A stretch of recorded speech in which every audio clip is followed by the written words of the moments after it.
50 states out there, all 50 will feel it in some way or another if we hit the fiscal cliff. But, I mean, how bad, how not so bad? Just 35 days left for Congress to reach a deal on the budget. Now, if they can't, as you know, more than $600 billion in tax hikes and spending cuts kick in.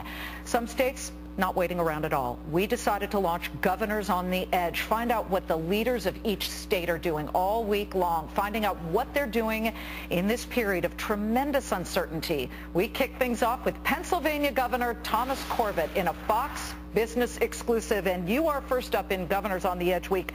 Thank you so much for joining us, Governor.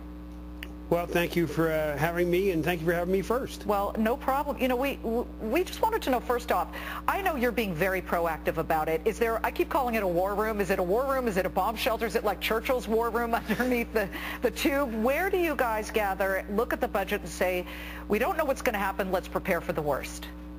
Well, the budget office is in one building. They come over to a big conference room that I have. We were going through the budget earlier today, talking about the budget that we are drafting that has to be introduced in February to take effect in July of next year. But you almost have to have two budgets for next year, and then if this goes into effect in January, what happens to the remaining 6 months of this year's budget, and where are we going to find the money, if we're able to find any money, to replace that which won't be coming forward? Okay, so are you putting together two separate budgets, depending on what the outcome is? That's interesting to me. I mean, you'd have to do that, right? Well, right now we have the one budget that assumes that they are going to do the responsible thing and not go over the fiscal cliff.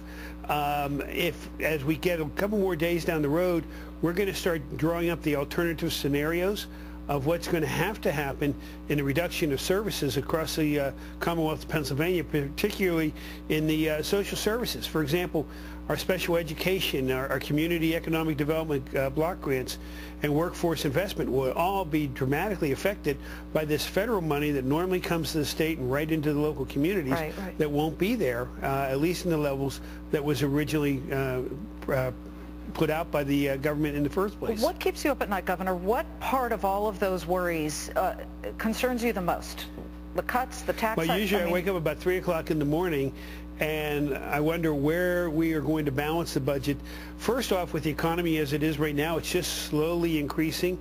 We have a pension crisis just like every other state that just about has a pension crisis. You've had success. I want our viewers to know you've balanced two previous budgets, if not more. Correct me if I'm wrong. I mean, you've closed deficit holes of more than $4 billion.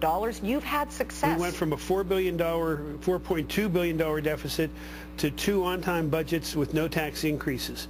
But we have pensions that are eating up a good portion of the budget that we'll have to address.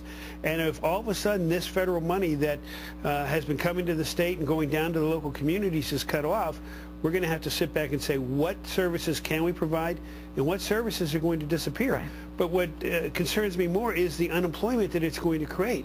I think the CBO has said that the unemployment could go over 9%. Right, and you're ahead of the national average. Our revenues in Pennsylvania. In the state of Pennsylvania, you're ahead of the national average, higher actually at 8.1%. But you also had some ideas. Royal Dutch Shell may come in and build a petrochemical plant, as I understand it, may, I stress may, that I believe you say would create 20,000 jobs?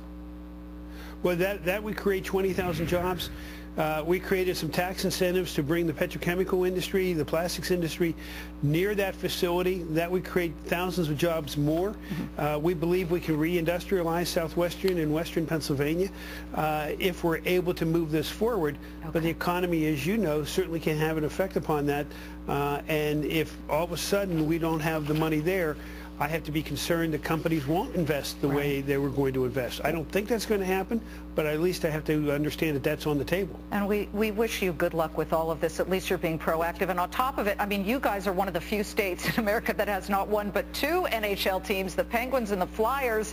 So there's a lockout there, although I spotted this weekend that a couple of Philadelphia Flyers found work elsewhere because they're out of work. In the movie This Is 40, Scott Hartnell and Ian LaPerriere. It's so fun. They're great in it, by the way. Everybody should know. But listen, that's where they have to go, to Hollywood, to find work? Well, I haven't seen it, but we're growing an industry here in Pennsylvania for the movie industry. We have a lot of movies being filmed here. We have one coming out with Tom Cruise next month. Okay. And what's that about? Let us know. It's called Reacher. That's right, Reacher. It's getting buzz. Yes. They filmed that in Pittsburgh, and they're going to have the world premiere in Pittsburgh sometime in the early part of December. Governor, you're going to Hollywood but staying in Pennsylvania. Anything to get it done. Thank you so much for joining us. We appreciate it. Thank you.